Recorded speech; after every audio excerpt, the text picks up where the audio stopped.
Fala, gurizada, tudo certo? Mais um dia de trabalho aqui. Hoje é sábado, dia 5 de maio. Desci aqui no campo dar uma olhada como é que estavam os protocolos de milho. Muito bonito, cara, os milho esse ano. Tá sendo um ano bem atípico aqui na nossa região. Olha o tempo aí como é que tá. Meio nuviado, com cara de que quer chover mais um pouco.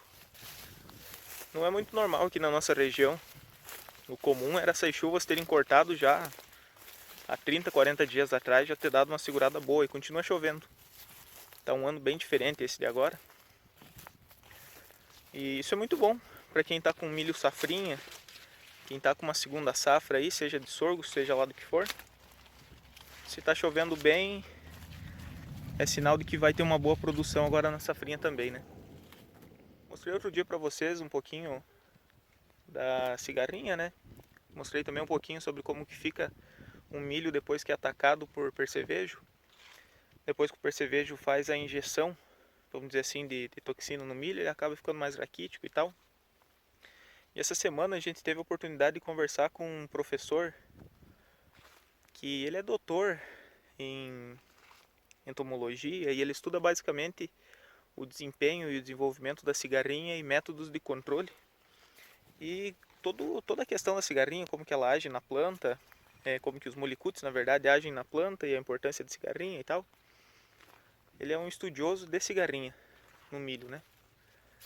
Ele comentou conosco da importância de fazer a intervenção com inseticida logo nas primeiras fases de desenvolvimento do milho, quando o milho está pequenininho ainda. Quando ele está lá no palito, que a gente chama, né, que ele está emergindo, quando ele está com a primeira folha, a segunda folha, a terceira, a quarta folha, nesse estágio mais inicial aí. Quando a gente vai fazer a intervenção química, ele fez uma analogia muito interessante.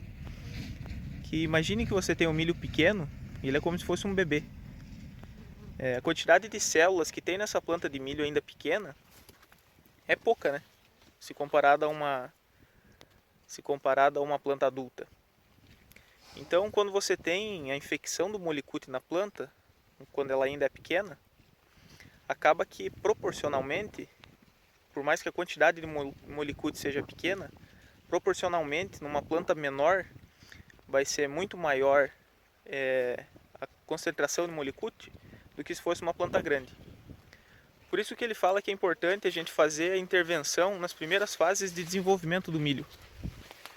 Porque é nesse cenário que ela vai estar mais sensível, mais tolerante. Aí vem outras questões também, por exemplo, os molicutes, na verdade, eles precisam de um certo tempo para eles ficarem incubados na planta de milho e expressar a sintomatologia. Porque eles precisam se reproduzir, precisa ter infecção e tudo mais. Se a planta for infectada logo no início do desenvolvimento, vai até o V8, V9, que é mais ou menos o estágio desse milho aqui, para começar a aparecer alguma coisa de sintoma e a planta começar a apresentar de forma visível, né, os sintomas e os prejuízos da infecção que aconteceu lá atrás. Então, se a gente conseguir, no mínimo, postergar essa infecção, acaba que pode ser que a gente passe o ciclo da cultura sem ter sintomatologia na lavoura ou sem apanhar tanto com a infecção dos molicutes, né? Então, por isso que é importante, segundo o nosso professor lá, fazer a intervenção logo nessas primeiras fases. Você acaba postergando a infecção e acaba que a planta também já vai estar mais forte, vai ter mais células, vai ter mais estrutura para aqueles molicutes que forem infectados, que forem infeccionados, na verdade, eles se distribuam pela planta e o efeito vai ser menor. É mais ou menos essa analogia que ele fez, é mais ou menos esse o pensamento que ele tem.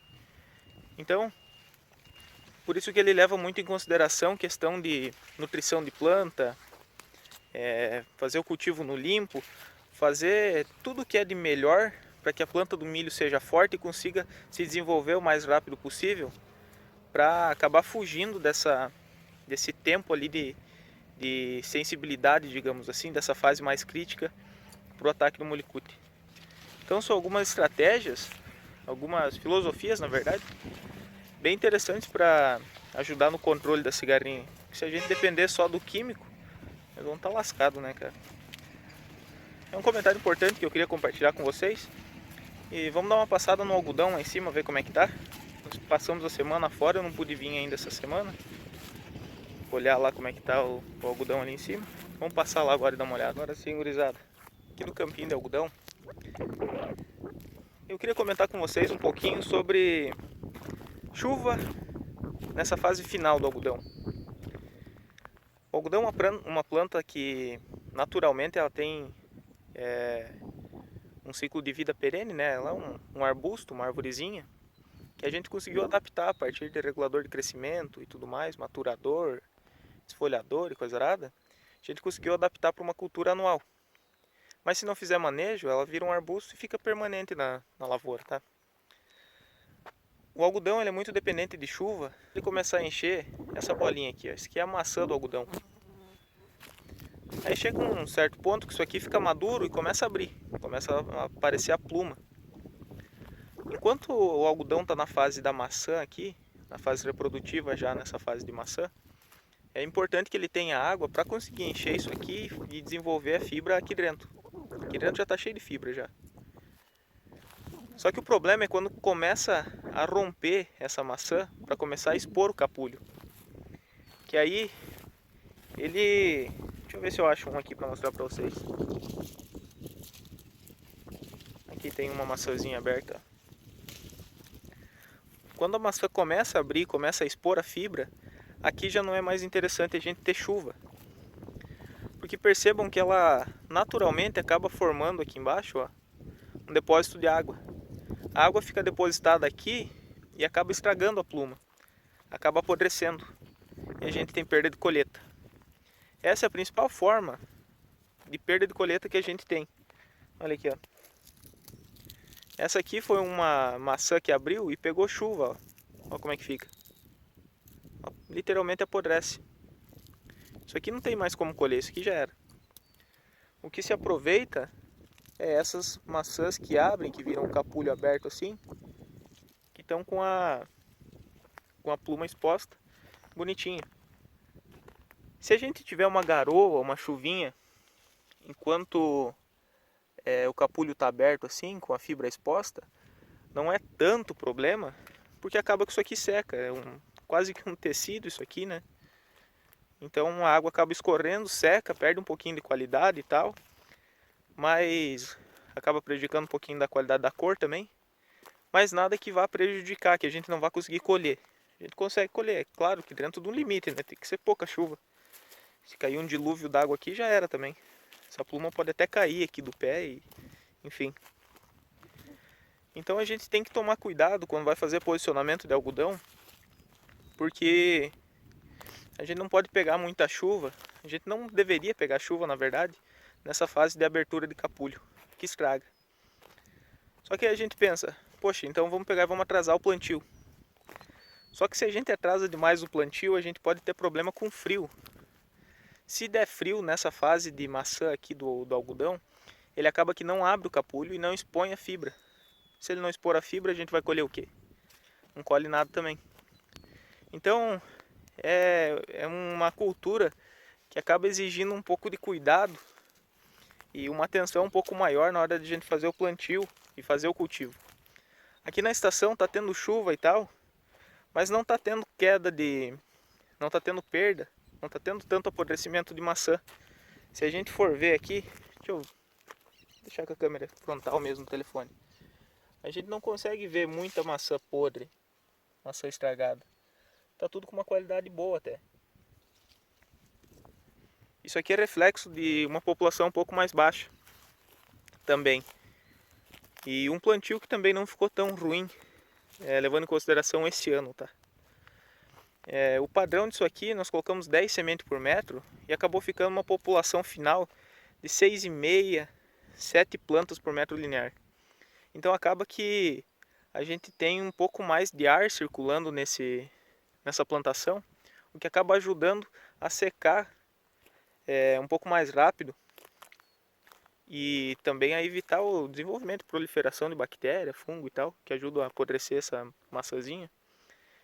Então, Num ano que tem um pouco mais de chuva prevista e tal, uma população um pouco mais baixa, o porte do algodão um pouco mais baixo, pode favorecer uma maior qualidade, ou pelo menos postergar uma qualidade do algodão um pouco melhor. Por essa questão do apodrecimento, né? Tentar evitar o acúmulo de água e o apodrecimento dessas maçãs. Uma cultura muito interessante, cara, para fazer cultivo. Acaba que a gente tem que estudar um pouco de fisiologia, adubação. A gente precisa estudar um pouco do clima. Precisa estar 2 vezes por semana, pelo menos, na lavoura, para a gente conseguir entender o que está acontecendo. O algodão é muito rápido, ele responde muito ao manejo e é muito dependente do manejo. Então, uma cultura que eu gostei bastante de trabalhar. Olha aí, ó. A gente tem que fazer manejo para tudo no algodão. Ele é muito dependente do homem para ser cultivado. Por exemplo, aqui que ele está com bastante capulho aberto, com bastante pluma exposta, a gente tem que fazer a desfolha dele para derrubar as folhas, né? A desfolha, para depois a gente pegar e conseguir fazer a aplicação de um indutor, um maturador na verdade. E esse maturador vai fazer com que essas maçãs que por algum motivo ainda estão fechadas, porque são mais novas na verdade, ainda estão fechadas, se abram e a gente consiga aproveitar a parte dessa pluma que está aqui. Então, para tudo no algodão a gente tem algum manejo, tem alguma coisa para se preocupar. Uma cultura bem interessante e que a gente está vendo potencial aqui na nossa região. E a gente fala isso porque e está estudando ele, o comportamento aqui, porque acaba sendo uma alternativa para o produtor, né? O produtor deixa de ser refém só do soja e do milho e começa a ter mais opções. Isso é importante para diversificar a biologia do solo e também diversificar a fonte de renda da propriedade. Isso é muito bom. Olha aí, cara, que show que ficou a cobertura. A gente veio aqui dar uma passada na última semana, ela não estava tão fechada assim. Tá fechando bem. Show de bola. E a outra que foi plantada aqui, tá nascendo também. Vou esperar ela emitir um perfilho aqui. E aí depois jogar uma trazina para pegar esse soja que tá nascendo. Vai ficar show de bola as coberturas aqui na estação. Beleza, galera? Hoje um vídeo falando de coisas um pouco diferentes aí. Mas queria aproveitar e mostrar para vocês essa questão do algodão aqui, que eu acho interessante pra caramba. E também aquele comentário que eu fiz sobre a cigarrinha lá no começo do vídeo, que eu também achei interessante. E a ideia desse canal é a gente trocar informação entre vocês desse lado aí, eu desse lado de cá, para que a gente continue crescendo, continue se desenvolvendo pessoalmente e profissionalmente. Beleza? Um forte abraço e até a próxima. Tchau!